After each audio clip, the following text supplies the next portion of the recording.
അപ്പൊ ഗൈസ് ഇന്നൊരു അടിപൊളി അച്ചാറിന്റെ റെസിപ്പി ആയാലോ. ഇത് കോളേജിൽ കൊണ്ടുപോയി കഴിഞ്ഞാൽ പാത്രം കാലിയാണെന്ന് വഴിയേ അറിയത്തില്ല. അത്രക്ക് സിമ്പിൾ ആണ്. റെസിപ്പി എന്തൊക്കെയാന്ന് നോക്കിയാലോ. ഒരു മാങ്ങ, ഒരു ക്യാരറ്റ്, 5 പച്ചമുളക്, ഇതെല്ലാം കൂടി ഒന്ന് അരിഞ്ഞെടുക്കുക കേട്ടോ. അത് കഴിഞ്ഞിട്ട് നമ്മുടെ ഇഞ്ചി വെളുത്തുള്ളിയൊക്കെ ഒന്ന് ചതച്ചെടുക്കുക.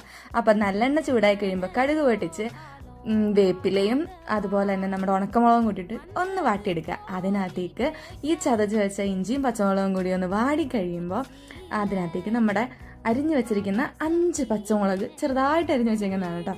അതങ്ങനെ ഇട്ട് കൊടുത്തൊന്ന് വാട്ടിയെടുത്തതിന് ശേഷം നമ്മൾ ക്യാരറ്റും കൂടി ആഡ് ചെയ്യുക. ക്യാരറ്റും മുളകൊക്കെ നന്നായിട്ട് വെന്തിരുന്നോട്ടെ. നമ്മുടെ അതിൻ്റെ പച്ചച്ചുവയൊന്നും മാറിക്കഴിയുമ്പോൾ അതിനകത്തേക്ക് കുറച്ച് ഉലുവപ്പൊടി, ഉപ്പ്, കായം എന്നിവയൊക്കെ ഒന്ന് ചേർത്ത് കൊടുക്കുക. അപ്പോൾ അതൊന്ന് വാടി കഴിയുമ്പോൾ ലാസ്റ്റ് വേണം നമ്മുടെ ഈ മാങ്ങ ചേർത്ത് കൊടുക്കാൻ. മാങ്ങ കടിക്കുമ്പോൾ ഒരു പ്രത്യേക ടേസ്റ്റ് ആട്ടോ. അതിൻ്റെ ഇടയിൽ കൂടി നമ്മൾ മഞ്ഞപ്പൊടിയും കൂടി ഒന്ന് ആഡ് ചെയ്ത് കേട്ടോ. അപ്പോൾ ഇത് നന്നായിട്ട് മിക്സ് ചെയ്ത് കഴിഞ്ഞിട്ട് കുറച്ച് വിനാഗിരിയും കുറച്ച് പഞ്ചസാരയും കൂടി ഇട്ട് കൊടുത്താൽ അടിപൊളി ടേസ്റ്റാണ് ഗൈസ്. നിങ്ങൾ മസ്റ്റായിട്ട് ട്രൈ ചെയ്യും. ഇത്രയും സിമ്പിളായിട്ട് ഒരു അടിപൊളി അച്ചാർ നിങ്ങൾക്ക് ഉണ്ടാക്കാൻ പറ്റത്തില്ല. Trust me guys. അപ്പോൾ സൂപ്പർ അച്ചാറാണ്. എല്ലാവരും ട്രൈ ചെയ്ത് നോക്കൂ. വീഡിയോ ഇഷ്ടപ്പെടുവാണെങ്കിൽ ലൈക്ക്, ഷെയർ ആൻഡ് സബ്സ്ക്രൈബ്.